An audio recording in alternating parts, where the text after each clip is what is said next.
लगभग कितना समय इस किताब को लिखने में लगा? गज़लें इकट्ठी हो गई तब किताब की शक्ल दी, या आप सोच लिया था कि नहीं अब किताब लिखनी है? तेरी निगाहें नाज से छूटे हुए दरख्त, मर जाएं क्या करें बता सूखे हुए दरख्त।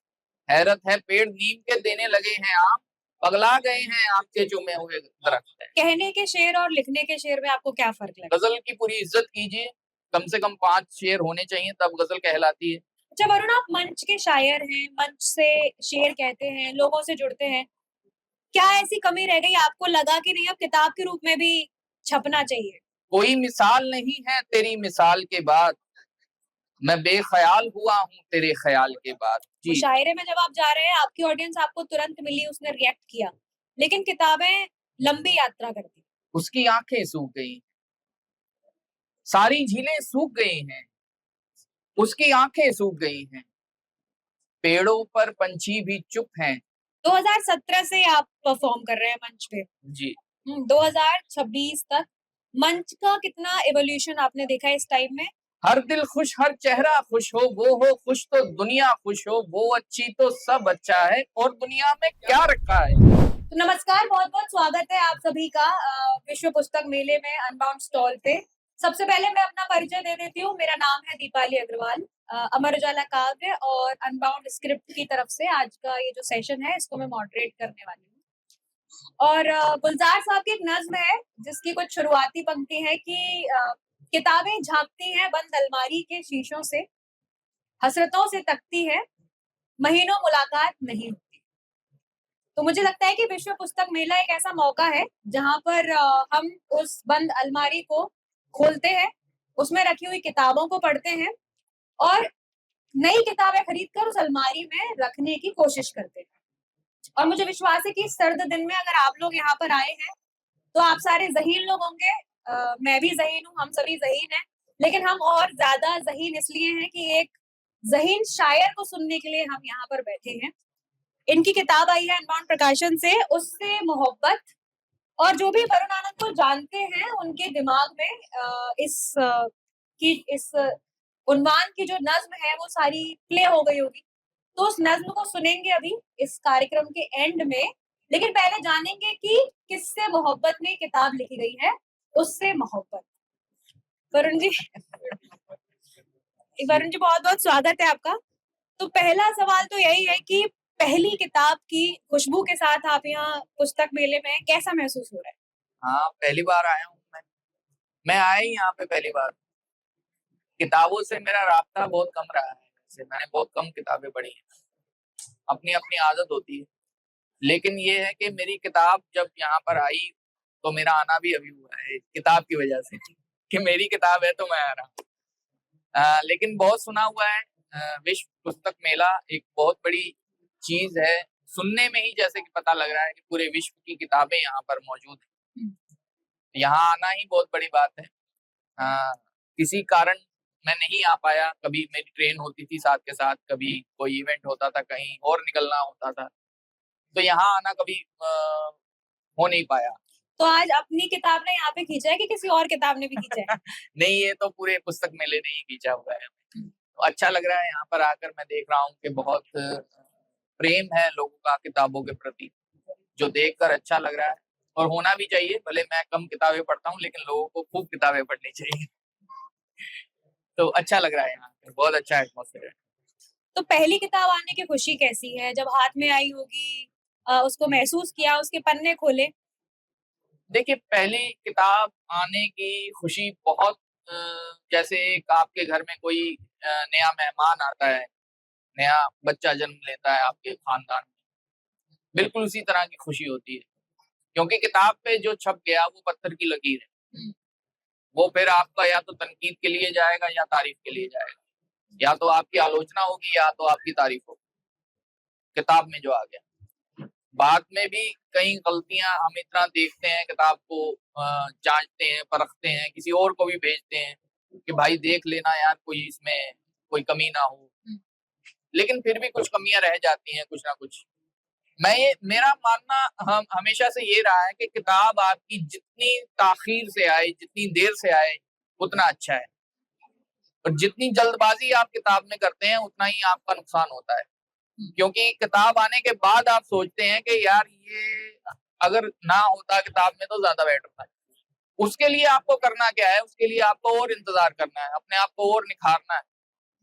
मैंने अपनी किताब के लिए कभी जल्दबाजी नहीं की। ये मेरी एक कह लीजिए खुद ब खुद ये चीज हो गई मेरे साथ। जॉन साहब को भी ऐसे ही था, उन्होंने एक ही किताब निकाली, उसके बाद उन्होंने शायद कई शायर कभी बहुत ऐसे ज्यादा कई इंतजार कर लिया। एक किताब कोई आम चीज नहीं होती है। मैं कई लोगों को देखता हूँ, मेरे दोस्त भी हैं कई, आज वो अपनी किताबें यूं छुपाते फिरते हैं। तो मतलब कहने का क्या है कि किताब क्यों छुपा रहे हैं, क्योंकि उसमें बहुत गलतियां हैं। बेबहर गजलें भी उन्होंने किताब में दे दी छपने के लिए। आज वो उस किताब का जिक्र तक नहीं करते हैं। मुझे पता है, जब मैं जिक्र करता हूँ तो कहते नहीं नहीं कोई किताब नहीं है। मैंने अच्छा, कहा, "आई तो है।" आप अपनी किताब का जिक्र कैसे करते हैं? मैं तो पूरे धड़ल्ले से करता हूँ और पूरी छाती ठोक के करता हूँ कि मेरी किताब आई। और मैंने बड़ा इंतजार किया है इसके लिए, और कोई जल्दबाजी नहीं की। बहुत सी ऐसी गजलें हैं जो मैंने छोड़ दी हैं, इस किताब में मैं लेकर नहीं आया। और कुछ कुछ गजलों में कुछ शेर ऐसे थे जो मुझे अच्छे नहीं लगे। वो गजलें भी इस किताब में जो है आपको नहीं मिलेंगी। लगभग कितना समय इस किताब को लिखने में लगा? गजलें इकट्ठी हो गई तब किताब की शक्ल दी, या आप सोच लिया था कि नहीं अब किताब लिखनी है? नहीं, किताब का कोई जब गजलें कहते कहते तो मैंने किताब के लिए नहीं सोचा था कि मैं इतनी गजलें कह लूंगा और फौरन किताब आएगी। ऐसा नहीं था। गजलें मेरे पास किताब से ज्यादा थी, और किताब मेरी बहुत आराम से आई, बहुत आराम से। जब मुझे मेरे दोस्त, मेरे अजीज कहने लगे कि अब आनी चाहिए किताब, तब किताब आई। और फिर उसमें से भी सिलेक्शन हुआ कि कौन सी गजल आनी चाहिए और कौन सी गजल नहीं आनी चाहिए किताब में। कुछ गजलें होती हैं जो सोशल मीडिया के लिए तो अच्छी लगती हैं, लेकिन किताब जैसी खूबसूरत चीज के लिए वो गजलें अच्छी नहीं होती हैं, ठीक नहीं होती हैं, क्योंकि पाठक किसी और दुनिया में बैठकर आपको पढ़ रहा होता है, वो सोशल मीडिया में नहीं होता है।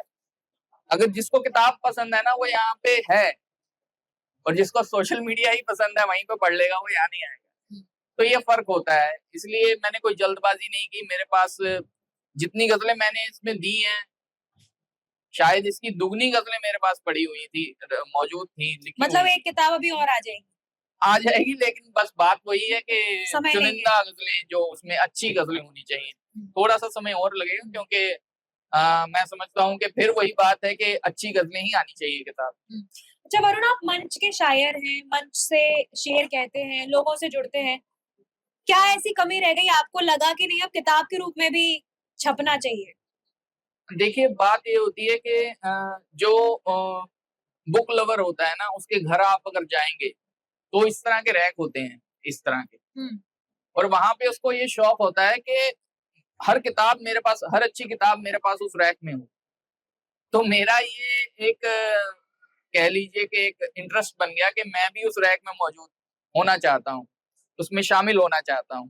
तो मुझे ये चाहिए कि मतलब अगर वहां पे कुछ अच्छी किताबें पढ़ी हैं तो एक मेरी किताब भी हो वहां पर। और किताब जब आपकी आ जाती है तो आपको एक सनद मिल जाती है, एक मोहर लग जाती है कि आप ठीक ठाक शायर तो हैं ही। तो, हाँ, तो ये हो जाता है। कहने के शेर और लिखने के शेर में आपको क्या फर्क लगा? देखिए, कैसे गजलें अलग की कि ये नहीं छपेंगी, ये वाली ऐसी नहीं है जिसको मैं किताब में ढाल सकता हूँ? कुछ गजलें होती हैं जो आप स्टेज पर ही सिर्फ उनको सुनाने के लिए रखते हैं, किताबी गजलें नहीं होती हैं। गजलें तस्वीर दिखाती हैं आपको, और अगर किताब में पढ़कर भी किसी को तस्वीर नहीं दिख रही है, कुछ वो कहानी याद नहीं आ रही है, कुछ सीन नहीं दिख रहे हैं, तो मैं समझता हूँ किताब में उसकी कोई जगह नहीं है। आप मत रखिए उसको। आप उसको मुशायरों में सुना सकते हैं, आप उसको कवि सम्मेलन में सुना सकते हैं, वाह ले सकते हैं, दाद ले सकते हैं, लेकिन किताबी गजल का कुछ और रूप होता है। वो पूरी होनी चाहिए, एक तो उसमें कम से कम 6 शेर होने चाहिए। ये नहीं कि 4 शेर कहे, 3 शेर कहे, उसको भी आपने किताब में आप लेकर आ गए, तो वो नहीं है। गजल की पूरी इज्जत कीजिए, कम से कम 5 शेर होने चाहिए, तब गजल कहलाती है। अमूमन 6 तो होने ही चाहिए। तो इस तरह से पूरी गजल अगर आपकी तैयार होती है तो वो किताब में आप लेके आइए, वरना वो बातें जो चौथे मिसरे पे लोगों को उठाने वाली होती हैं मुशायरों में, कवि सम्मेलनों में, वो उसकी किताब में कोई जगह नहीं है। किताब में नज़्में, मसनवी और गजलें, इस तरह की चीजें अच्छी लगती हैं जो बार बार उसको पढ़े भी इंसान और पढ़ाए भी कि यार ये देखो ये गजल कितनी अच्छी है। आपको ऐसा लगा कि किताब लिखने का जब आपने सोचा तो आपको लगा ये थोड़ा सा ज्यादा जिम्मेदारी वाला काम है, क्योंकि किताबों का सफर दूर तक है। जी मुशायरे में जब आप जा रहे हैं आपकी ऑडियंस आपको तुरंत मिली, उसने रिएक्ट किया, लेकिन किताबें लंबी यात्रा करती हैं। बिल्कुल बिल्कुल, बहुत लंबी यात्राएं करती हैं और मैं समझता हूँ कि मैंने कहीं भी इसका इजरा नहीं किया था। हम्म, आपको ये भी बता दूं कहीं लोकार्पण मैंने इसका कहीं नहीं किया, मुझे वक्त नहीं मिला। हम्म, तो मेरा सिंगापुर जाना हुआ एक इवेंट में, तो वहाँ के जो करवाने वाले थे, ऑर्गेनाइजर थे, उन्होंने कहा कि आप किताबें यहाँ ला सकते हैं। मैंने कहा ला सकते हैं, आप कितनी किताबें ला सकते हैं? मैंने कहा आप जितनी कहें। तो इस किताब को हमने वहां पर पहली बार इसका इजरा किया, यानी कि इसका लोकार्पण किया। तो किताब तो मतलब मुल्क से बाहर भी जा सकती है, वहां भी चाहने वाले थे और किताबें कम पड़ गई थी। मैं 30 किताबें लेकर गया था, बहुत ज्यादा नहीं। तो वहां भी किताबें कम पड़ गई थी। लोग बाद में मुझसे पूछ रहे थे कि अगर किताब हो आपकी तो आप मुझे दे दीजिए। मेरे हाथ में 2 किताबें थी, वो भी मैंने दे दी। मैंने कहा चलो कोई बात नहीं, मेरी अपनी किताब है, मैं तो पढ़ ही लूंगा। तो ये है कि किताब आपकी कहाँ कहाँ पहुंचेगी, किसके किसके हाथ में पहुंचेगी, आपको खुद नहीं मालूम है। बहुत लंबी यात्राएं हैं। अभी भी इसका दूसरा संस्करण आया है। अब पता नहीं कहाँ कहाँ किस किस के हाथ में लगेगी, शायद किसी महारथी के हाथ में लगे, फिर वो उसमें से कमियां निकालें, फिर हमें पता लगे कि हाँ ये अगले एडिशन में हमको निकालना है। तो ये चलता रहेगा। जिस तरह मैंने कहा कि किताब में आना बहुत बड़ी बात होती है, वीडियो में आ गया, अगर कोई गलती आपने कर दी उसको सुधार कर लेंगे। तो एक मिनट आपको रोक जी रही हूँ। मैं यहाँ पर बैठे तमाम लोग जो इस सेशन को सुन रहे हैं उनको ये बता देती हूँ, अगर उनको नहीं पता है, कि पिछले साल अगस्त में ये किताब आई है। आज हम 26 जनवरी में बैठे हुए हैं और ये इसका दूसरा संस्करण अभी आ चुका है। ताली। बहुत शुक्रिया आपका। ये सब प्यार है मेरे दोस्तों का, मेरे चाहने वालों का, शायरी के चाहने वालों का, किताबों के चाहने वालों का, जो दूसरा संस्करण इतनी जल्दी नहीं आ पाता है। और ये एक कामयाबी की निशानी है कि दूसरा संस्करण आज हम हाथ में लेकर बैठे हुए हैं यहाँ पर। तो ये सब प्यार है उनका, जिन्होंने हाथों हाथ इसको खरीदा, पढ़ा, और वो चाहते थे कि हमारे घर में ये किताब होनी चाहिए। अ, अ, हाँ, बजाइए बजाइए और जोर से बजाइए। अच्छा, जो श्रोता है, सुनने वाले, और पाठक हैं, किताब पढ़ने वाले, जी आप दोनों से डील कर रहे हैं। जी। कैसे डील करेंगे, क्या सोचा है, और कैसे दोनों में अंतर आप देखते हैं? देखिए, मुशायरों में या कवि सम्मेलन में आपको शेर सुनाना ज्यादा आसान है मेरे मेरे मेरे नजरिए से। किसी के लिए मुश्किल भी हो सकता है। मेरे नजरिए से अगर आप देखेंगे तो मैं समझता हूँ कि कवि सम्मेलन या मुशायरों में शेर सुनाने आसान है, लेकिन अपनी गजलें पढ़वानी किताब के रूप में वो मुश्किल है। अगर आप किसी को कहते हैं कि किताब पढ़ लीजिए भाई, तो मुझे लगता है कि अगर वो बुक लवर नहीं है तो शायद वो आपकी किताब नहीं पढ़ेगा, या वो ट्राई करेगा अगर, तो कोशिश करेगा तो शायद उसे अच्छी लगे। लेकिन अगर वो बुक लवर है तो आपकी किताब जरूर पढ़ेगा, क्योंकि जो मुशायरे सुनने के आदी हैं वो मुशायरे सुनने के आदी हैं, वो किताब नहीं पढ़ते हैं। और जो बुक लवर हैं वो बुक छोड़ते नहीं है, वो लेकर ही जाएंगे। तो ये फर्क तो है। मुझे लगता है कि वहाँ आसानी है, यहाँ थोड़ी मुश्किल है। तो जो किताब पढ़ने वाले हैं उनका दबाव थोड़ा ज्यादा रहता है उन बिल्कुल लोगों से जो आपके मुशायरे सुन रहे हैं। बिल्कुल, क्योंकि यहाँ पे वो भी शेर हैं जो मुशायरों में नहीं सुनाता हूँ मैं। यहाँ आपको कवि सम्मेलन में 4 मिसरे मिल जाते हैं सुनने के लिए, लेकिन वो सिर्फ 4 मिसरे नहीं होते, वो पूरी गजल होती है। हाँ, वो पूरी गजल, कई कई ऐसी गजलें हैं वो। तेरी निगाहें नाज से छूटे हुए दरख्त, मर जाए क्या करे बता सूखे हुए दरख्त, हैरत है पेड़ नीम के देने लगे हैं आम, पगला गए हैं आपके चूमे हुए दरख्त। ये जो है ये पूरी गजल है। और जो चूमे हुए दरख्त, ये जो शेर आता है ये आखिर का शेर है इस में। बीच के शेर सब निकाल दिए गए मुशायरों में या कवि सम्मेलन। तो ये होता है, लेकिन पूरी गजल इस किताब में है। तो वो किताब में तो आपको वो शेर भी देने हैं पाठकों को जो आप मुशायरों में नहीं दे रहे हैं। तो आपका काम तो ज्यादा बढ़ गया ना। आपका यहाँ पे भी डर है कि जो मैं शेर नहीं सुना रहा हूँ वो किताब में है, अब पसंद आएंगे कि नहीं आएंगे। लेकिन उसकी प्रतिक्रिया आपको बहुत लेट मिलेगी, मुशायरों में वो तुरंत मिलती है। ये तो है, ये बात बिल्कुल सही है। 2017 से आप परफॉर्म कर रहे हैं मंच पे। जी 2026 तक मंच का कितना एवोल्यूशन आपने देखा है इस टाइम में, श्रोताओं को लेकर भी, सुनने वालों को लेकर भी, और सुनाने को लेकर भी? देखिए, मैं ये समझता हूँ कि जब मैंने शुरू किया था तब रिवायती तौर पे जो कवि सम्मेलन और मुशायरे होते थे वहां से आगे बढ़ा है ये। हम्म। अब ये यूथ के हाथों में जब आया, यूथ के इंटरेस्ट में जब ये आया, दिलचस्पी में उसकी आया, मुशायरे, कवि सम्मेलन, उनको कोई लेना देना नहीं है, मुशायरा हो या कवि सम्मेलन हो, उनको अच्छी शायरी सुनने को मिलनी चाहिए और वो सुनते आ रहे हैं। मुझे इस बात की खुशी है और इसने बहुत ही अच्छा मतलब इंक्रीज हुआ है ये उसमें, मतलब मुशायरों का कल्चर इंक्रीज। मुशायरों और कवि सम्मेलनों का जो कल्चर है, या सोलो शो कह लें आप, पोइट्री के अच्छे जो मतलब शायर और कवि जो सीखे हुए हैं वो कर रहे हैं, तो वो भी आया। एक चीज मैंने नहीं देखी थी कभी कि टिकट लेकर कोई शायरी सुनने के लिए आ रहा है, कभी नहीं देखा था। आज 500 रुपए, 1000 रुपए का टिकट खरीद कर भी अगर शायरी सुनने के लिए आ रहा है कोई, तो शायरी के अच्छे दिन ही है ना वो। मतलब ये वाले अच्छे दिन तो आए गए। ये और अच्छे आएंगे अभी मेरे ख्याल से और अच्छे। अपना सोलो शो करने का कोई प्लान है आपका? हाँ, सोलो शो करने का प्लान है, लेकिन उससे मोहब्बत। बिल्कुल बिल्कुल करने का प्लान है, लेकिन कुछ लोगों का साथ चाहिए। जब कुछ लोग हाथ मिलाएंगे, साथ देंगे, तो हम जरूर करेंगे, हम करने को तैयार हैं। अच्छा, एक क्वेश्चन ये भी है कि क्योंकि हमने शुरुआत में कहा कि ये भी जानने की कोशिश करेंगे कि किससे मोहब्बत में लिखी गई है उससे मोहब्बत। वो बात तो नहीं किस बताने वाला मैं। तो किसके तसव्वुर में ये सारे शेर गए हैं आपने? देखिए, किसी के तसव्वुर में तो होता ही है कुछ ना कुछ, हवा में तो कुछ भी नहीं कहा जाता है, इतना ज्यादा तो नहीं कहा जाता है कम से कम।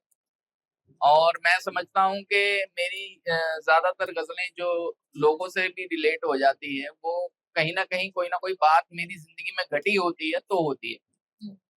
तो मेरी जिंदगी में भी घटी हुई है, लोगों को भी लगता है कि हमारी जिंदगी में भी ऐसा ही कुछ थोड़ा थोड़ा है। तो मैंने एक शेर कहा था कि वो बात हमारी जिंदगी में हुई थी कभी, तो उन्होंने कहा कि 4 साल हो गए और मुझे नहीं लगता है कि भाई हमारे बीच में कुछ अच्छा है। तो वहां से एक शेर होता है, गजल बाद में हुई, एक शेर हुआ पहले कि हमारे गजल ही बीच। सुना दीजिए पूरी। हाँ, मैं सुना देता हूँ कि वो है कि कोई मिसाल नहीं है तेरी मिसाल के बाद, कोई मिसाल नहीं है तेरी मिसाल के बाद, मैं बेख्याल हुआ हूँ तेरे ख्याल के बाद। वाह। मैं बेख्याल हुआ हूँ तेरे ख्याल के बाद, बस एक मलाल पे तू जिंदगी तमाम न कर, बस एक मलाल पे तू जिंदगी तमाम न कर, बड़े मलाल मिलेंगे मेरे मलाल के बाद, बड़े मलाल मिलेंगे असली शेर अभी आएगा। मेरे मलाल के बाद, हमारे बीच में जो है सही नहीं है वो, हमारे बीच में जो है सही नहीं है वो, उसे ये याद भी आया तो 4 साल के बाद। तो इस तरह से ये और भी शेर हैं इसके। तो ये जब बात हुई तो किसी ने इस पे जोड़ लिया कि वरुण भाई 8 साल के बाद, वरुण भाई 7 साल के बाद। मैंने कहा 8 भी जुड़ जाएगा, उसमें वजन में आ जाएगा, 7 भी जुड़ जाएगा। तो इस तरह से लोग अपने साथ उसको रिलेट करते हैं कि हाँ, हमारे साथ भी ऐसा हुआ 2 साल के बाद, 1 साल के बाद। तो ये चीजें जो हैं वो रिलेट तो करती हैं, कहीं ना कहीं गजलें होती हैं। हाँ ठीक है, सभी शेर रिलेट नहीं करते हैं, लेकिन उसमें कुछ शेर तो होते हैं जो मैंने अपनी जिंदगी से निकाल कर उसमें डाले हैं गजल में, तो ऐसा होता है।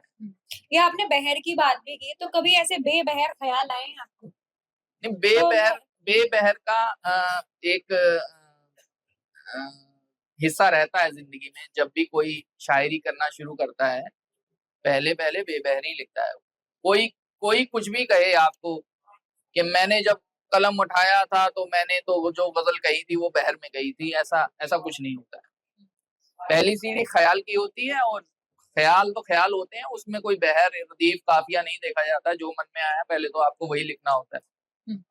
बच्चे को जो पेंसिल पकड़ाई जाती है तो वो पेज जो है वो पूरे पेज पे लिख देता है और पेज भी फाड़ देता है कभी कभी तो पेंसिल से ही। तो इसी तरह से होता है, कभी आपको शुरुआत करनी है, आप शुरुआत कीजिए। बहरे, लतीफ, काफिया या गजल के जो दोष हैं या दायरे हैं उसके, वो चीजें तो बहुत बात की चीजें हैं, तो वो आता है, लेकिन उसको वक्त लगता है। लेकिन पहले आपके पास ख्याल तो होने चाहिए। आप तो वो काम ना करें। हमारे एक बहुत बड़े शायर हैं, वो भी कभी कभी ये बात कहते थे कि वो काम ना करें कि कफन आपके पास हो और आप लाश ढूंढने के लिए जा रहे हैं, तो वो काम पहले करें जिसकी आपको जरूरत है। ख्याल होने चाहिए, सीखें बाद में भले, लेकिन आपको एक अच्छी बात कहनी आनी चाहिए। तो शुरू-शुरू में ये हुआ कि एक मेरे पास अभी भी कॉपी पड़ी हुई है, मैंने उसको जिल्द करवा लिया था क्योंकि फट रही थी वो, बहुत पुरानी, शुरू की सबसे पहली कॉपी है। उसमें सिर्फ ख्याल ही है। मुझे ये नहीं पता कि गज़ल कैसे कहते हैं, मुझे ये नहीं पता रदीफ कैसे कहाँ निभानी है, काफ़िया क्या होता है। तो शुरू में ये होता है, ये 2002 की बात है शायद, तो तब मैंने शुरू किया था इसे और फिर धीरे-धीरे सीखा, समझा कि कितनी दायरों में रहकर गज़ल कहनी होती है और जब पहली बार सीख लिया तो ये लग रहा था कि ये काम तो हमारे बस का नहीं है, ये नहीं हो सकता हमसे। मतलब बहर सीखना बड़ा मुश्किल था। बहर सीखना बड़ा मुश्किल था, पहले तो पल्ले ही नहीं पड़ रही थी बात कि क्या है और जब पल्ले पड़ गई सारी बात तो तब ये लग रहा था कि जो बात मैं कहना चाहता हूँ वो मैं नहीं कह सकता बहर में रह के। ये अच्छा, मेरे लिए ख़याल जब आपको ख़याल आता है, आप उसको शेर में ढालते हैं, तो वो बदल जाता होगा ना कहीं न कहीं? अब जो है वो अगर इनमें से कुछ लिख रहे होंगे तो उनके लिए ये बात है, वो समझ पाएँगे। पूछ लेते आप में से कौन लोग शायरी कहते हैं या कहना चाहते हैं? अच्छा, ठीक है, बहुत अच्छी सारे लोग बात सीखेंगे। अच्छी बात है। देखिए होता क्या है कि ये सारा काम रियाज़ का है, प्रैक्टिस का है। जब आप शुरुआती दौर में होते हैं, तो आप जो बात कहते हैं, वो बहर में ढलकर नहीं आती है, वो ऐसे ही बस आती है और आप उसे नोट कर लेते हैं। लेकिन और 4-5 साल तक जब आप उसको प्रैक्टिस करते रहते हैं, उसपे रियाज़ करते रहते हैं, तब कोई भी ख़्याल आपको जब ढल के आता है, तो बहर में ही आता है वो। ये सीखने की पावर है, ये रियाज़ की पावर है। रियाज़ हर चीज़ में काम आता है। आज हर सीखे हुए गज़लकार के साथ यही है, जब वो सोचता है तो वो बहर में ही ढल कर आता है उसे ख़्याल। वो ख़्याल है, लेकिन वो बहर में ही ढल कर आ रहा है। आप मुझसे बात कर लेंगी तो मैं बहर में बात कर लूँगा आपसे। ऐसा भी हो जाता है, इतना रियाज़ हो जाता है इंसान को। मतलब पहले सिर्फ ख़याल रहते हैं, लेकिन आप हाँ, प्रैक्टिस करेंगे तो वो ख़याल बहर अपने प्रैक्टिस आप से हो होगा जाएगा। मुमकिन। ये साइकिल चलाने जैसा है, जब जैसे एक बार कोई साइकिल चलाना सीख लेता है, तो ज़िंदगी भर भूलता नहीं है। तो वैसा ही है ये, रियाज़ है। आप उसको करते रहें, करते रहें, करते रहें, एक वक़्त ऐसा आएगा कि और फिर घबराने की तो बात ही नहीं है। दुनिया का हर अच्छा शायर बहर में लिखकर ही कामयाब हुआ है, मशहूर हुआ है। कोई बेबहर शायर आप मुझे बता दीजिए कि कोई ऑल इंडिया मुशायरा पढ़ रहा हो या शंकरशाद मुशायरा पढ़ रहा हो दिल्ली का या रेख्ता में पढ़ रहा हो। हर सीखा हुआ, हर कामयाब जो शायर है, वो सीखा हुआ है। कोई भी बेबहर शायर आपको कहीं दुबई के मुशायरे में नहीं मिलेगा।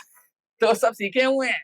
ये इस बात को याद रखिए कि सीखा जाएगा और आप भी सीख सकते हैं, कोई ऐसी बड़ी बात नहीं है। जो लोग ये सोच लेते हैं कि नहीं हमारे बस की बात तो नहीं, हम तो अपने ख़्याल जो है वो बहर में नहीं ला सकते, ऐसा तो कुछ नहीं है।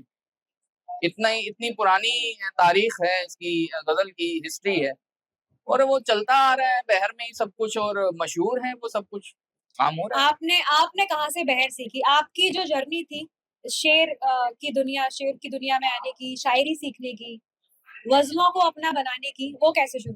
देखिए मेरे को सबसे पहले बहर सीखने में जो मदद मिली वो सोशल मीडिया से ही मिली थी। फेसबुक पे एक ग्रुप था, वहाँ पर बाकायदा इस चीज़ को सिखाया जा रहा था। उसमें होता क्या था कि रोज़ाना एक मिसरा दिया जाता था किसी अच्छे शायर का।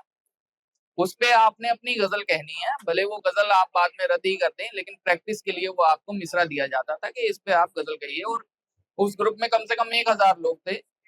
वो रोज़ शाम को उस मिसरे पर, उस पंक्ति पर अपनी गज़ल कहने की कोशिश करते थे। तो वो 1 साल मैंने किया है, सिर्फ़ संडे की छुट्टी होती थी। 1 साल मैंने लगातार मिसरों पर गज़लें कही हैं। वो गज़ल नहीं है, शायद कोई एक आध गज़ल हो भी तो इस किताब में नहीं होगी।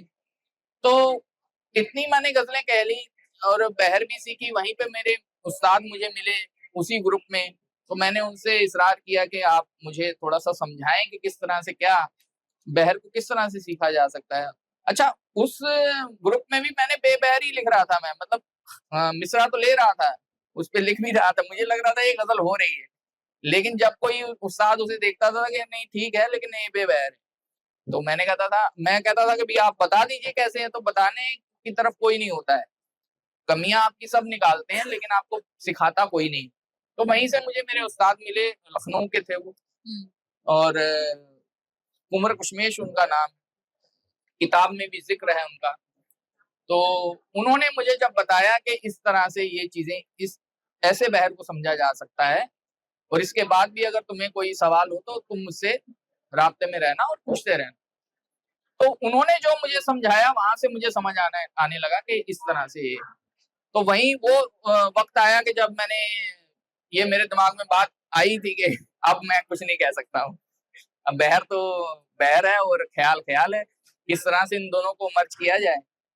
लेकिन फिर वही बात है कि रियाज करते रहने से 1 साल तक 1.5 साल तक वो एक एक मिसरे पे गजल कहना और फिर उस गजल को कहीं सुनाना नहीं है, सिर्फ प्रैक्टिस के लिए, तो वो हो जाता है, हुआ। फिर ऐसा भी है कि जो ख्याल बहर में नहीं आ रहे और गजल नहीं बन रहे, वो फिर नज्म हो गए? नहीं, ऐसा नहीं है ऐसा नहीं है। नज्म नज्म होती है, ये जब सीख जाते हैं तब पता लगता है। कोई भी चीज नज्म के लिए अगर शुरू हुई है ना तो वो नज्म ही बनेगी। कोई भी चीज अगर गजल के लिए शुरू हुई है तो वो गजल ही होगी। कोई भी चीज अगर 4 मिसरे होने हैं तो वो 4 पे ही खत्म हो जाएगा काम, उससे आगे कुछ आप कह नहीं पाएंगे, ना ही आपको इंटरेस्ट होगा कुछ कहने में। तो ये जब भी कोई चीज की आमद आपको होती है, किसी भी कलाम की आमद होती है, तो वो पहले से ही निर्धारित हो जाता है कि ये नज्म है, गजल है, कौन सी बहर है, क्या है और क्या टॉपिक है। आपने देखा होगा कि मेरी गजलों में भी टॉपिक एक ही रहने की कोशिश मैं करता हूँ, एक ही रहे। इसमें वो एक छूट मिली हुई है ना गजल गजल कहने वालों को, कोई आप एक शेर किसी टॉपिक पे कह सकते हो, दूसरा शेर भी किसी और टॉपिक पे कह सकते हो। मेरी वो आदत नहीं रही है कि मैं ये सोचता हूँ कि दूसरा टॉपिक लाना ही क्यों, अभी इसी टॉपिक पे बात हो सकती है। सबसे ज्यादा कौन से टॉपिक पे आपने गजलें कही?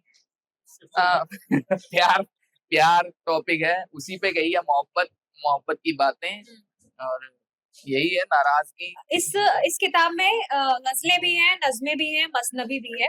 जी। गजलों और नज़्मों की दुनिया से तो लोग वाकिफ होते हैं, मसनवी क्या होती है? मसनवी एक्चुअली ये बहुत कम हो गई है अब। इसको बहुत पुराने जमाने में जब लिखा जाता था, कहा जाता था, तो इसको रुबाब बजता था और साथ साथ गाकर इसे सुनाया जाता था। तो महफिलों में इसका काम बस इतना ही होता था कि इसमें ये होता है कि जब आप पढ़ने लगेंगे तो आपको लगेगा कि सभी मतले हैं, सभी मतले ही मतले हैं, मतले ही मतले हैं, और राइमिंग ही राइमिंग है। मतलब एक एक मिसरा दूसरे मिसरे से जुड़ा हुआ, फिर 2 लाइनें आ जाती हैं तो आपको लगता है कि मतला है। तो वो शुरू से लेकर आखिर तक आपको लगता है कि मतले ही मतले हैं और टॉपिक नज्म की तरह एक ही रहता है। तो ये मसनवी होती है। देखिए, बहुत सारी जरूरी चीजें हम यहाँ पर सीख रहे हैं, मैं भी सीख रही हूँ। आप लोगों के अगर कोई क्वेश्चन है इससे रिलेटेड, गजलों, नज़्मों, मसनवी, इन सब से रिलेटेड, तो आप पूछ सकते हो। पूछना है किसी को अभी कुछ? आपने मसनवी शायद हाँ, मसनवी सुनाई नहीं है मैंने कहीं, कवि तो सम्मेलन अभी एक सुन लेते हैं। एक मैंने सुनी थी इंस्टाग्राम पे, हाँ झूठ है कि खुदा नहीं मिलता, जो आपने शमा बटवाल जी को सुनाई। हाँ अच्छा ठीक है, वो यूट्यूब पे होगी शायद। वो फिल्मदी के मिसरे की, वो वही मिसरे की जो मैं बात कर रहा था, उस पे कई गजल है, वो मैं कहीं सुनाता नहीं।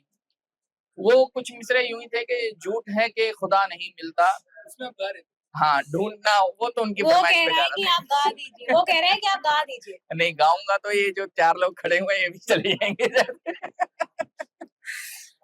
मैं थोड़ी सी कोशिश करता हूँ जहां तक मुझे शेर याद है। झूठ है कि खुदा नहीं मिलता, झूठ है कि खुदा नहीं मिलता, ढूंढना हो तो क्या नहीं मिलता, नाम लेते हो गिन ही लेते हो, नाम लेते हो गिन भी लेते हो, इस तरह से खुदा नहीं। मुझे यही याद है, आपको और भी याद होगी शायद। तो ये पुराने जमाने की बातें हैं। अच्छा, शायरों के लिए कहा जाता है कि बड़े अपने इमेजिनेशन में रहते हैं, एक ख्यालों की दुनिया में रहते हैं। बिल्कुल, आप इससे कितना रिलेट करते हो? आपके लिए कितना सच है? बहुत ज्यादा रहते हैं। हमेशा मैं खोए तो हुए बहुत ज्यादा रहता हूँ।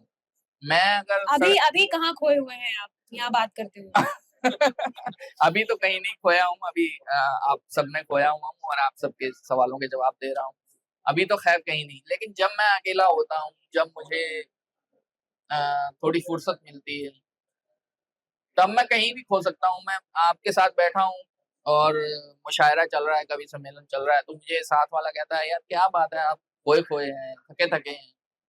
तो वो मुझे मुझे खुद नहीं पता लगता मेरा चेहरा अब कैसे दिख रहा है। सोचने की वो अवस्था हो जाती है कभी-कभी। तो ये अवस्था होती है और मेरा ये लोगों का मानना ज़्यादातर ये रहा है कि भैया रात को तो आप जागते होंगे लिखने के लिए।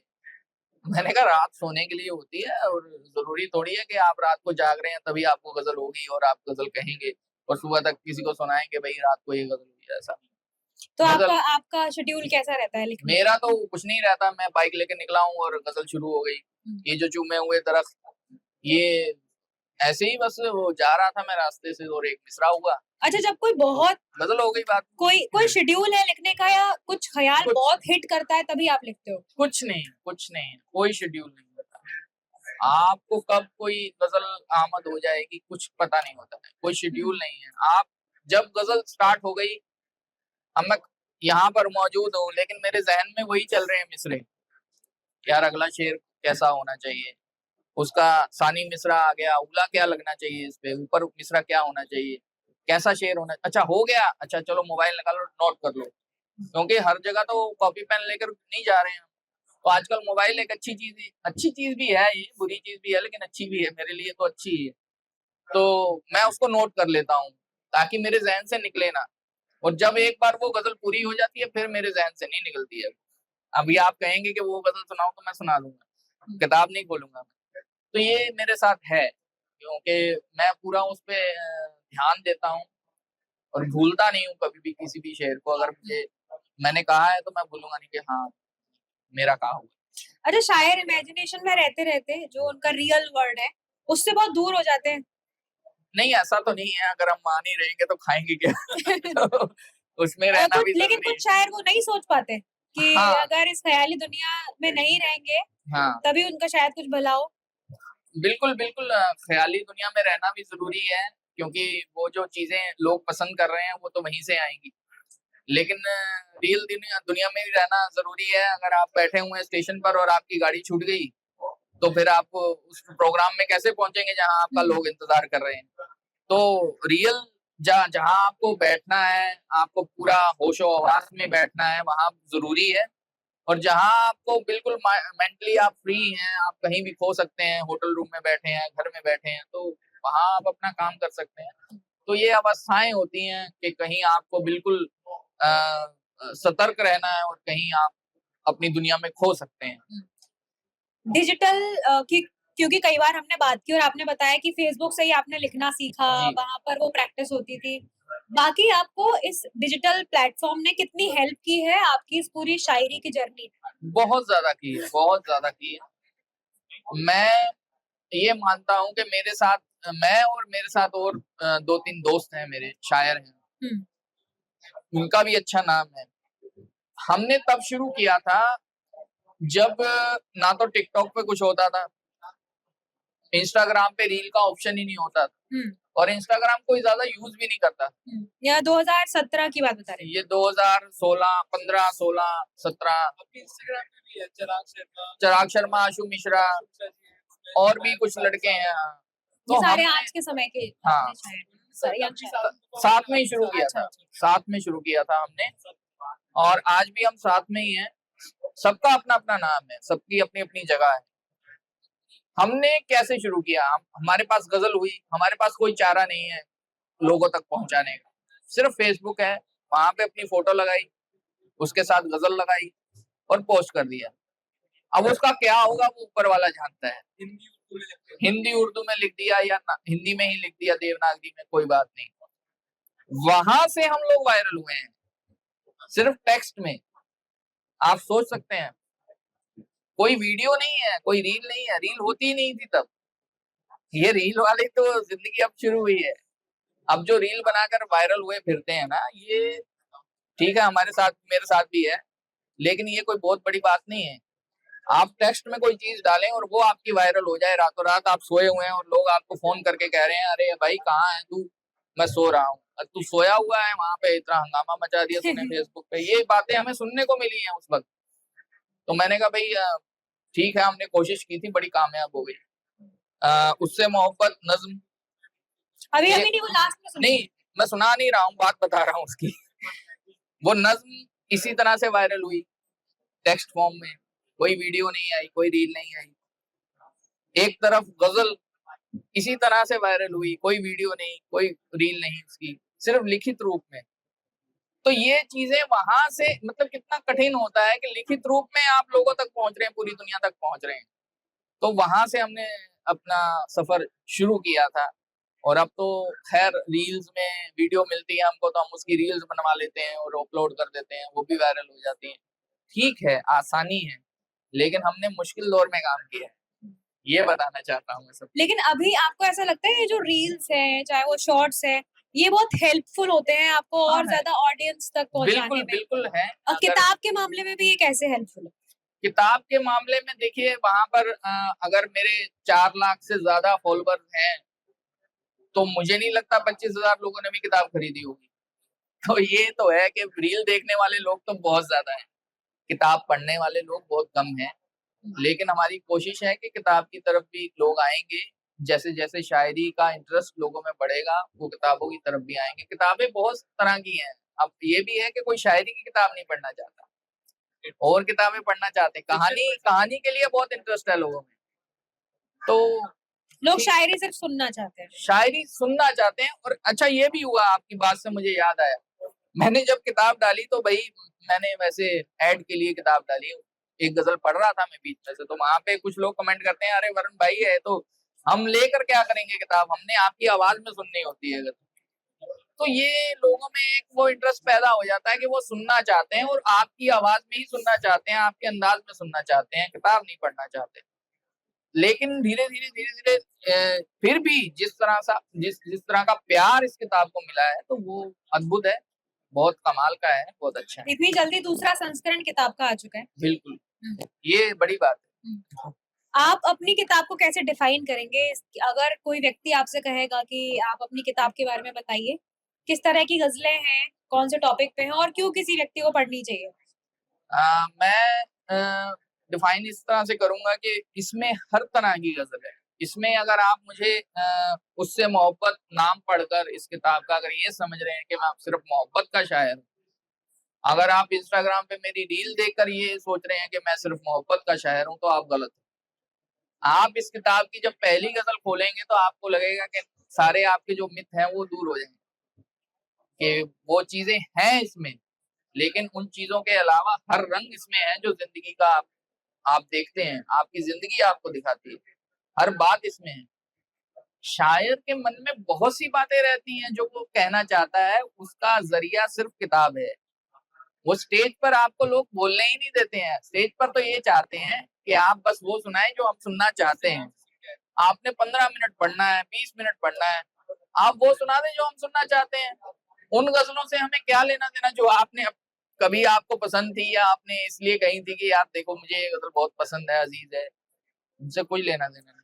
इसमें लेकिन लव उसके भी अलावा है, सेपरेशन भी है, हाँ, तन्हाई भी है, सब। बिल्कुल बिल्कुल सब है। शिकवे हैं, शिकायतें हैं, रिश्तों की बातें हैं, और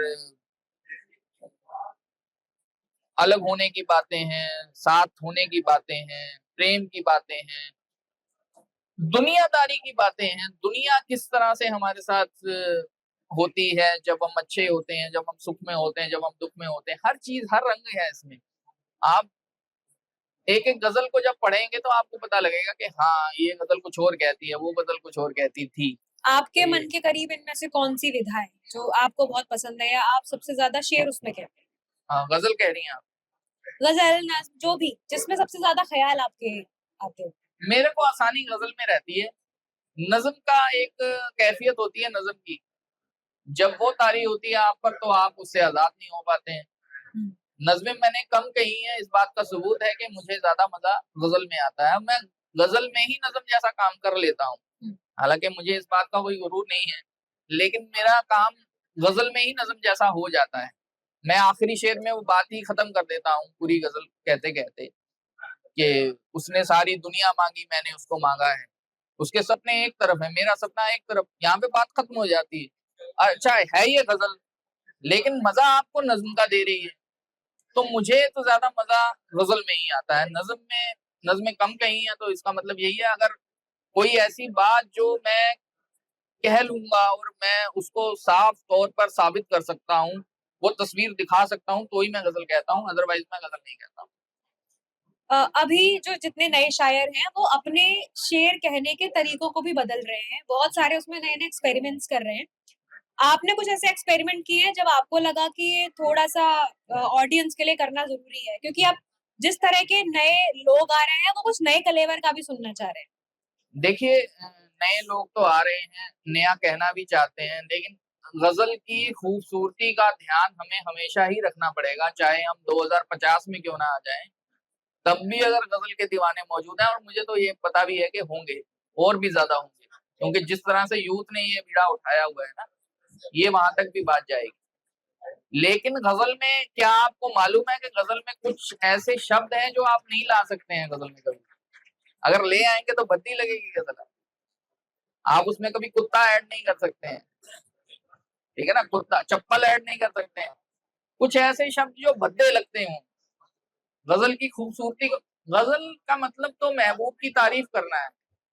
चलो तारीफों से निकलकर बात सियासत तक भी आ गई, लेकिन गजल की खूबसूरती तो बरकरार रहे, ये काम तो हमें करना है ना। तो भले हिंदी में आप गजल कह रहे हैं, भले उर्दू में कह रहे हैं, लेकिन कुछ लफ्ज ऐसे होते हैं, वो कहा गया है, विद्वानों के किसी के बोल हैं कि गजल में क्या कहना है ये बाद में सीखो, आप गजल में क्या नहीं कहना है ये पहले सीखो। तो ये चीजें रहती हैं कि गजल की खूबसूरती बरकरार रही। और नए जावियों के चक्कर में आपकी बात पे आ रहा हूँ कि वो नए जावियों का जो जदीद कहने का जो एक वो शुरू हुआ है, उसमें कई लड़के लड़कियां ये चीज कर रहे हैं कि वो जदीदियत के चक्कर में कुछ ऐसे लफ्ज ले आते हैं उसमें जो भद्दे लगते हैं। नए सुनने वाले उसको कबूल कर लेते हैं, क्योंकि उनको तो एक नया पन मिल रहा है उसमें। लेकिन जब कोई उस्ताद सुनेगा या वो गजल का जानकार उसे सुनेगा, तो वो रद्द कर देगा कि नहीं, इस तरह से बात नहीं कही जाती है। तो ये चीजें हैं, जदीद होना बड़ा जरूरी है, नयापन लाना बड़ा जरूरी है, लेकिन उसको भद्दा मत कीजिए आप, वो सुनने में और पढ़ने में अच्छा लगना चाहिए। तो ये कोशिशें होती हैं, नयापन लाना बड़ा जरूरी है, लेकिन किस तरह से लेकर आना है, वही तो कमाल है। शेर तो सभी कहे गए हैं, सभी बातें कह दी गई हैं। अब हो क्या रहा है कि आप किस नए ढंग से बात कह सकते हैं, वो नई बात है।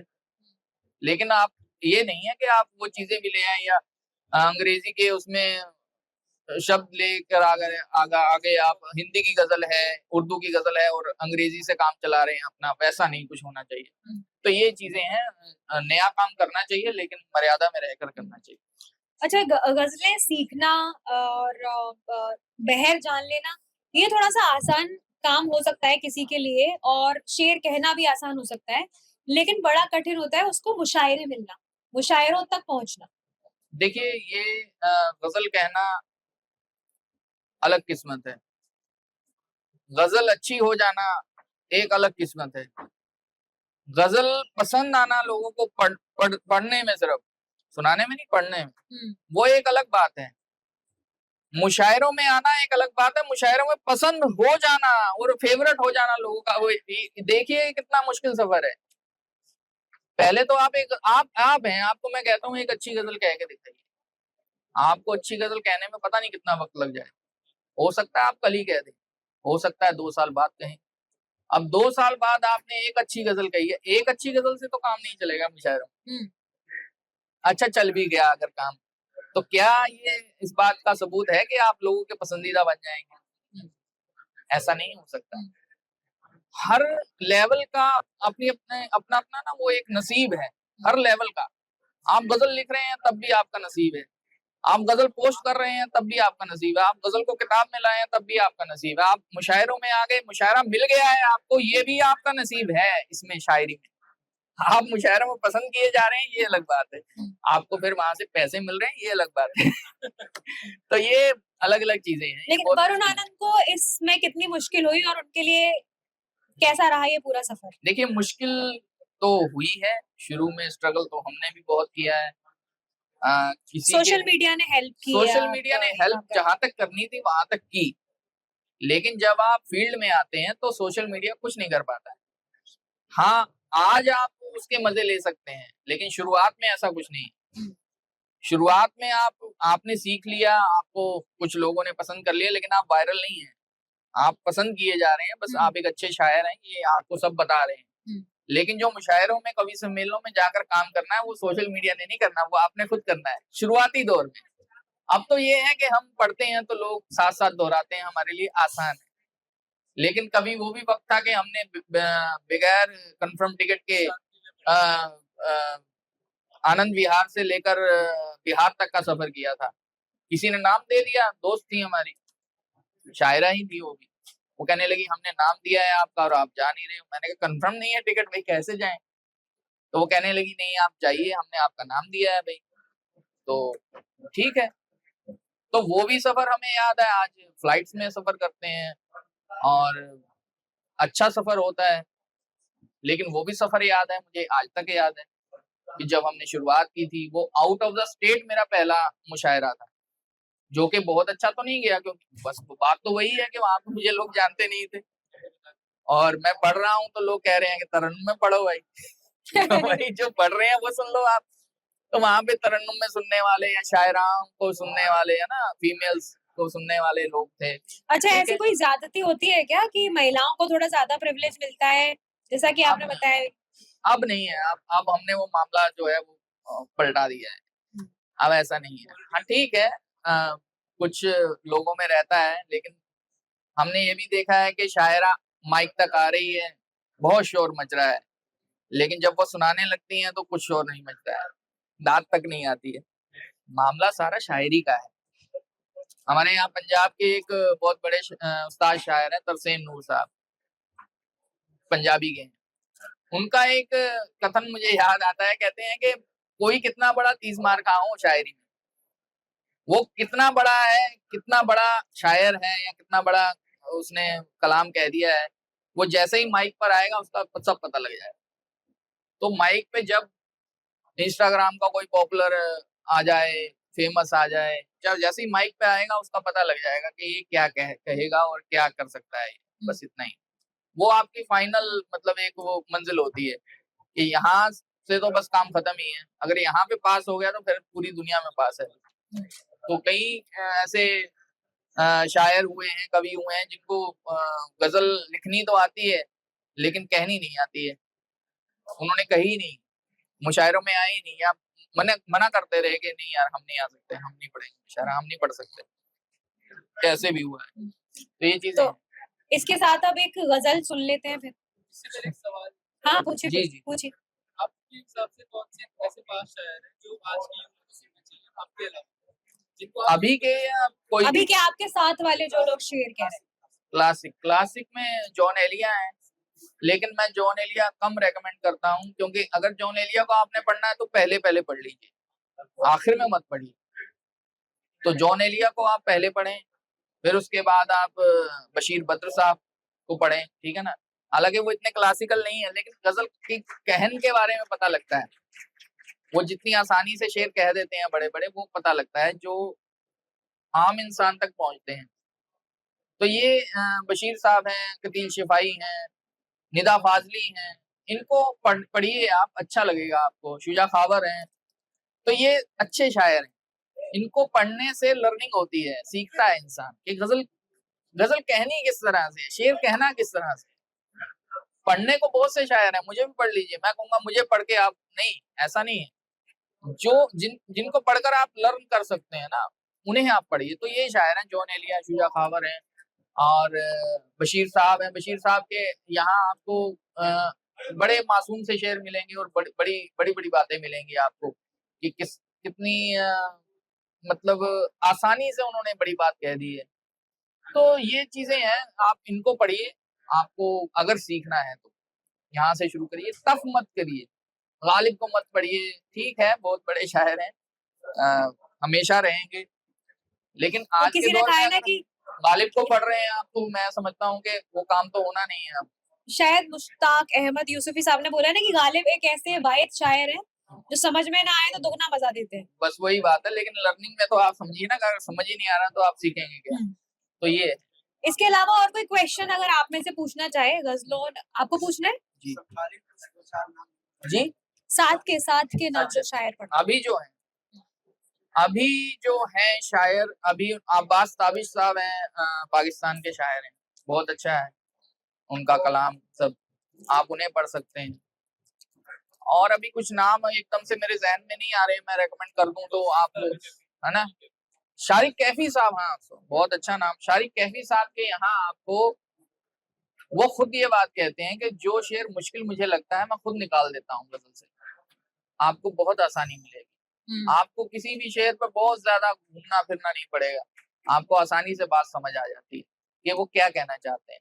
ये चीज आपको उनके वहां मिलेगी। फरत एहसास साहब को आप पढ़ सकते हैं, फरत एहसास बहुत अच्छे महान शायर हैं, उनको पढ़कर आप बहुत सीख सकते हैं। फरत एहसास, अब्बास ताबिश और शारिक कैफी साहब, इनको पढ़कर आप बहुत आसानी से आप समझ सकते हैं, आपको ज्यादा उस पर दिमाग लगाने की जरूरत नहीं पड़ेगी किसी शेर पर, और आप सीख भी लेंगे कि गजल और शेर किस तरह से कहे जाते हैं, किस तरह से निकाले जाते हैं शेर। और कोई क्वेश्चन अगर आप पूछना चाहते हैं पूछिए। पॉलिटिकल शायरी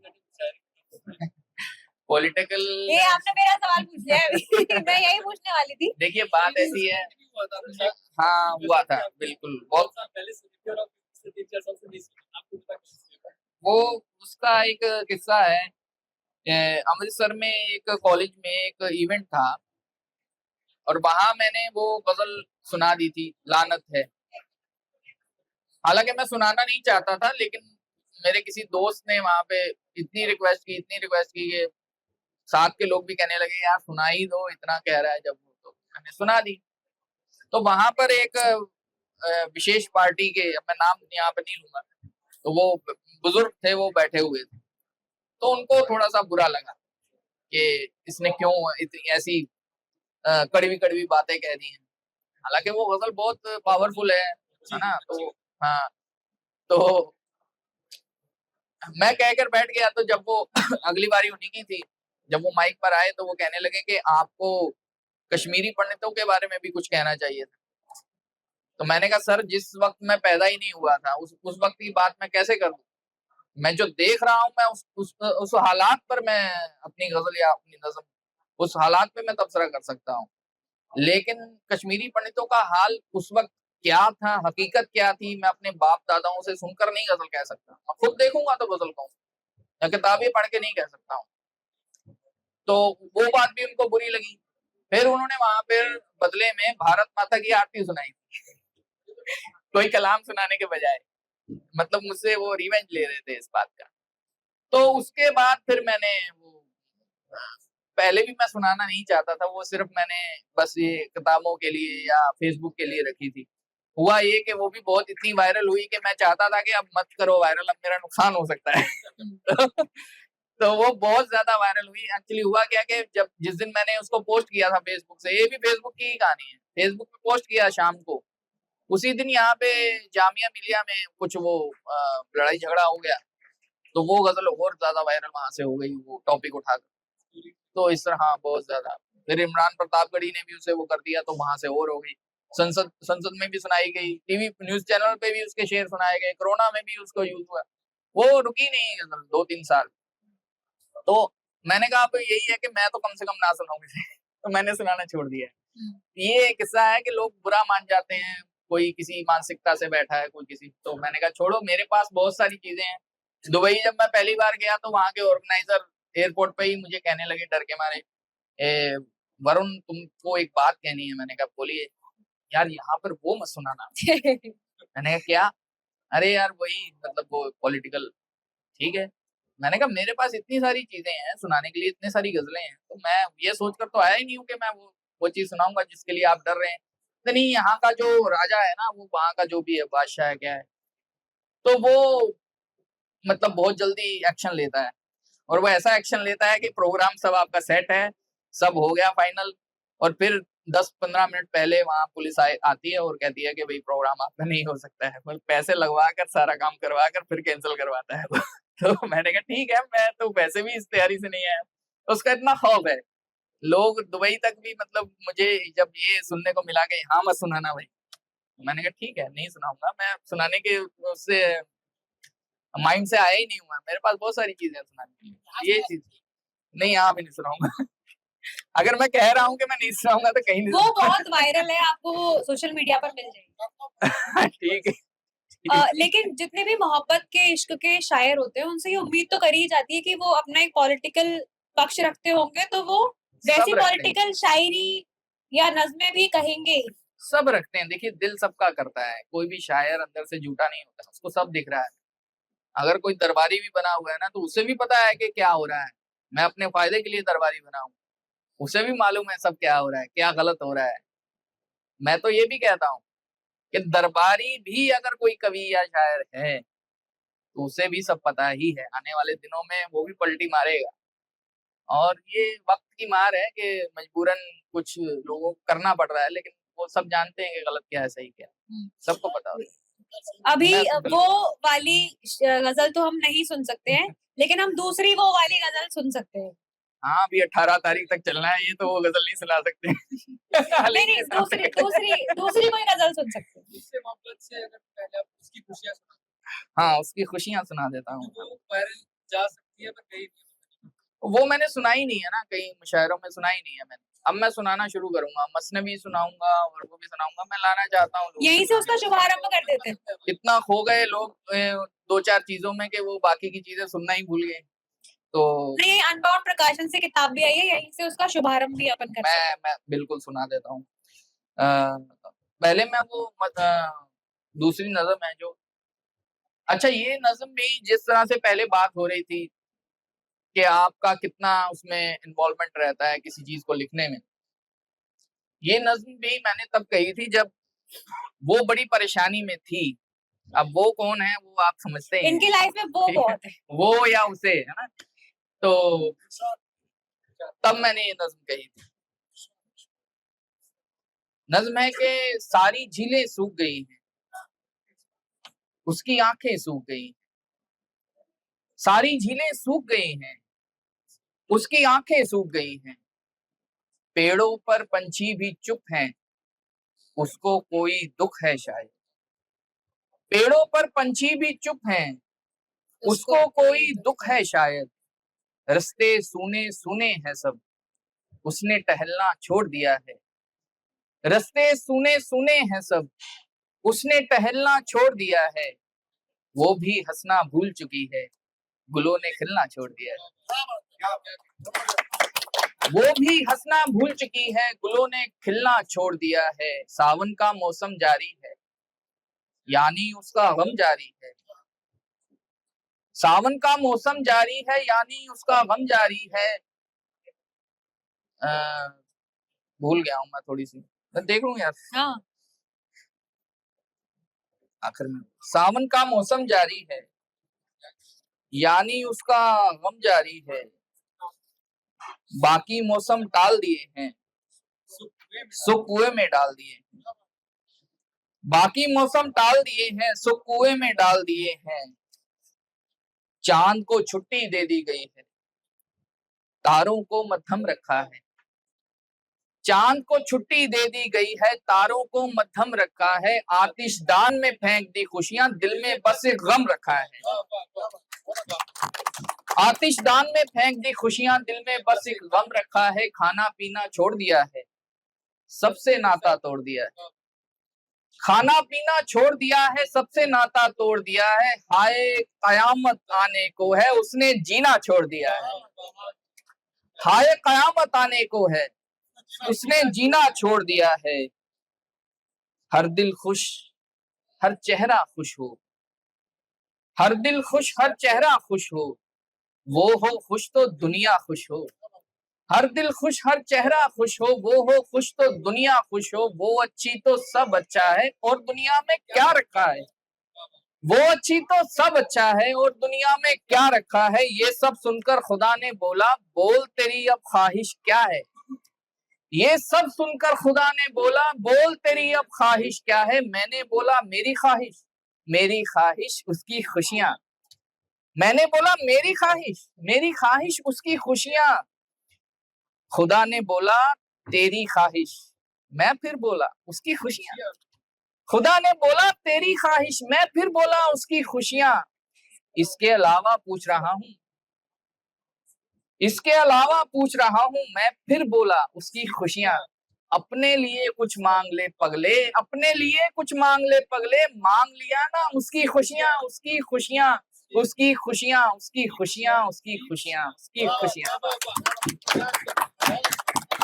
अब आप सभी लोगों ने तालियां बजा ली। नहीं वायरल तो है ही, लेकिन आपने तालियां बजा ली, अब किताब भी खरीदनी है। इसके नहीं, अभी आपके और कोई सवाल हो? शेर हम सुन लेंगे और नज़्में भी सुनेंगे, लेकिन आपके और कोई सवाल हो अगर गजलों नज़्मों को लेकर? वरुण आनंद हमारे साथ बैठे हुए, बार-बार ऐसा मौका नहीं मिलता। शायरी में तो नहीं हो पाता। पूछिए। सर, जैसे रहमान फतेही साहब थे, जी। उनके बारे में कहा जाता है कि वो सोशल मीडिया मतलब इस एज में भी इतनी ज़्यादा सोशल मीडिया थोड़ा जोर से। नहीं आ रही आवाज। काफी ज़्यादा सोशल मीडिया यूज़ करते थे। उनको पता होता था कि लखनऊ में, बनारस में या राजस्थान में कौन सी आए नया लड़का 20-21 साल के लड़के कौन सी शायरी करता है। आप जैसे वालों को देखकर तो पुराने लोग कितने वेलकमिंग होते हैं। देखिए कहीं कहीं तो वेलकमिंग होते हैं, कहीं कहीं बिल्कुल भी नहीं होते हैं, क्योंकि वो अपने एक दायरे से बाहर निकल ही नहीं पाते हैं। वो कबूल ही नहीं कर पाते हैं कभी कभी कि नई नस्ल जो आ रही है वो अपने ढंग से बात क्यों कह रही है। हालांकि गजल के दायरे में ही रहकर हम बात कर रहे हैं। कभी कभी कुछ बड़े शायर होते हैं लेकिन हम उनका एहतराम करते हैं। कभी कभी वो कहते हैं ये शेर ऐसे नहीं ऐसे कर लो, करना पड़ता है। सबसे वेलकमिंग वैसे तो मतलब मैं बहुत शायरों से मिला हूँ। शारिक कैफी साहब, फरत एहसास साहब मुझे बहुत अप्रिशिएट करते हैं। हालांकि मुझे हमेशा डर लगता है उनके सामने कि मेरे शेर वैसे नहीं है जैसे जिस तरह की शायरी वो पसंद करते हैं या वो करते हैं। मैं हमेशा डरता हूँ कि आज तो कुछ ना कुछ मतलब मुझे सुनने को मिलेगा बाद में। एक आध बार हुआ भी है ऐसे, लेकिन ज्यादा बार ये हुआ है कि उनको याद भी रहा है कि मैंने अच्छे शेर सुनाए थे, यार तुमने उस मुशायरे में बड़े अच्छे शेर सुनाए थे। ये बात ही हमारे लिए बहुत बड़ी है। अगर इतना बड़ा शख्स, इतना बड़ा शायर हमारे बारे में याद रख रहा है कि हमने फलाने मुशायरे में फलाने साल अच्छे शेर सुनाए थे और वो उन्हें याद है, तो ये बात हमारे लिए बहुत बड़ी बात है। तो हैं कुछ लोग, लेकिन कुछ लोग हैं कि वो बिल्कुल ही गौर ही नहीं करते हैं, या ये कह देते हैं दूसरों को। बातें तो सुनने को मिल ही जाती हैं कहीं ना कहीं से, या भाई क्या शायरी हो रही है, ये कोई शायरी हो रही है, ठीक है, लेकिन अपनी अपनी बात कहने में सब कोशिश कर रहे हैं। बयानों में भी बदलाव आया है।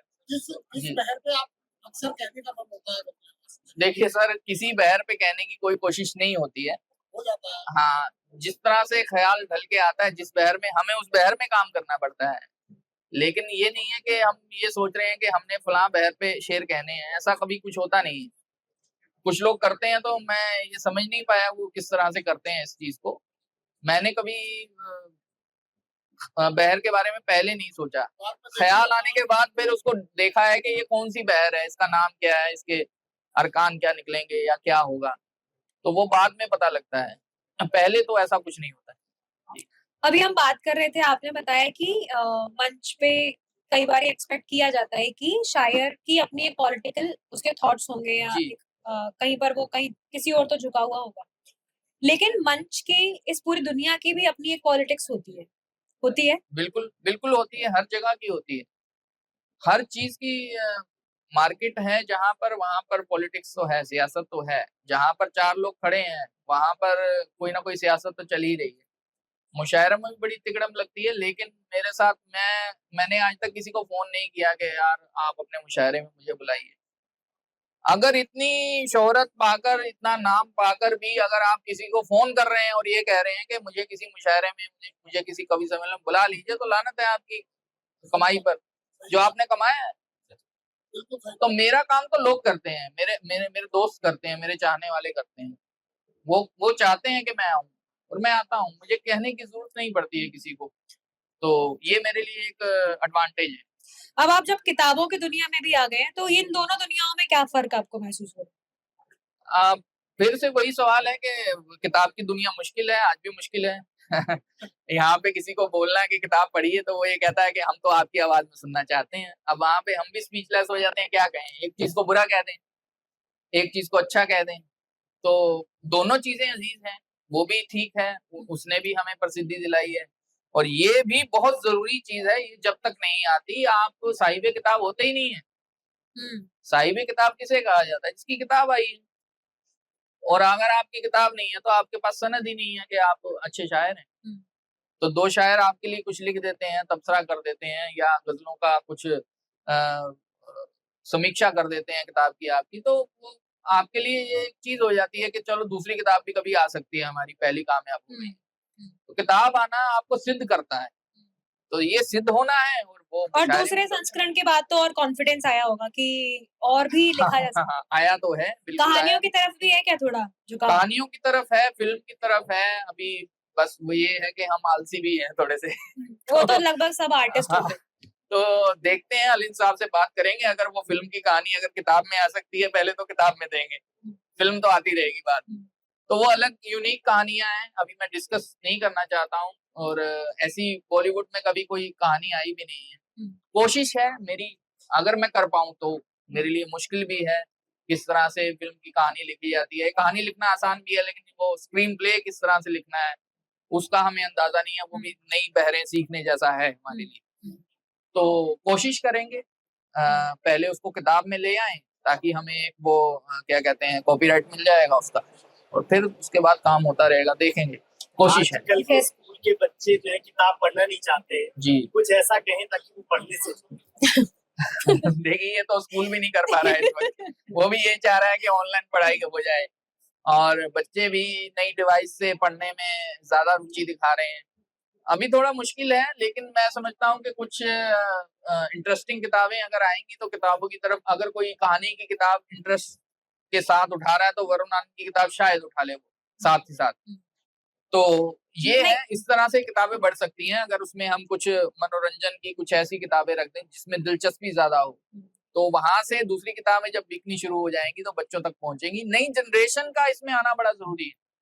नई जनरेशन जब तक नहीं आएगी तब तक ये हालात ठीक नहीं होने वाले हैं। आप किसी बुजुर्ग से अगर ये इच्छा कर रहे हैं कि वो किताब ले ले तो वो तो ले लेगा, लेकिन अगली जनरेशन तक वो किताब कैसे जाएगी? वो नहीं जा सकती। नहीं, बच्चा जब बड़ा हो जाए, कॉलेज में आए, इश्क करे, तब वो ये किताब जरूर पढ़े। तो खैर, बड़े मोहब्बत से आप लोगों ने वरुण आनंद को सुना, और अब वो समय आ चुका है कि हम वो फेमस वायरल नज्म सुनने वाले हैं सेशन के आखिर में। या तो आप लोग बैठ जाइए, क्योंकि आपको पता नहीं कि आप लोग कितने लकी हो कि हम लोग यहाँ पे बैठ के वो वाली नज्म सुनने वाले हैं। चुनिंदा कुछ लोग। चलिए, अब मैं वो नज्म सुना देता हूँ आपको, उसके बाद पता नहीं कितना वक्त है। और सुनिएगा कि झीलें क्या हैं उसकी आंखें, उम्दा क्या है उसका चेहरा। झीलें क्या है उसकी आंखें, उम्दा क्या है उसका चेहरा। खुशबू क्या है उसकी सांसें, खुशबू क्या है उसकी सांसें। खुशियां क्या है उसका होना, तो गम क्या है उससे जुदाई, तो गम क्या है उससे जुदाई। सावन क्या है उसका रोना, सर्दी क्या है उसकी उदासी। सावन क्या है उसका रोना, सर्दी क्या है उसकी उदासी। गर्मी क्या है उसका गुस्सा, और बहारें उसका हंसना, और बहारें उसका हंसना। मीठा क्या है उसकी बातें, कड़वा क्या है मेरी बातें। मीठा क्या है उसकी बातें, कड़वा क्या है मेरी बातें। क्या क्या सुनना है, क्या पढ़ना है उसकी गजलें। क्या सुनना है, क्या पढ़ना है उसका लिखा। क्या सुनना है उसकी गजलें। लब की ख्वाहिश उसका माथा, जख्म की ख्वाहिश उसका छूना, दिल की ख्वाहिश उसको पाना। दुनिया क्या है एक जंगल है, और तुम क्या हो पेड़ समझ लो। दुनिया क्या है एक जंगल है, और तुम क्या हो पेड़ समझ लो। और वो क्या है एक राही है, और वो क्या है एक राही है। क्या सोचा है उससे मोहब्बत, क्या करते हो उससे मोहब्बत। इसके अलावा मतलब पेशा उससे मोहब्बत, उससे मोहब्बत, उससे मोहब्बत। बहुत बहुत शुक्रिया, बहुत धन्यवाद। बहुत बहुत शुक्रिया आपका वरुण, जी। बड़ी अच्छी बातचीत हुई और उससे मोहब्बत तो हमें नहीं पता चल पाया किससे मोहब्बत, लेकिन मुझे उम्मीद है कि आप लोग जिससे मोहब्बत करेंगे उसके लिए ये किताब लेंगे, पढ़ेंगे और बिल्कुल। वरुण आनंद को सुनते रहिए। अनबाउंड पर आप लोग बैठे हैं, जो किताबें और पसंद आए वो खरीदिए। बहुत बहुत शुक्रिया आप सभी का, आपने बड़े बहुत बहुत प्रेम शुक्रिया। से सुना।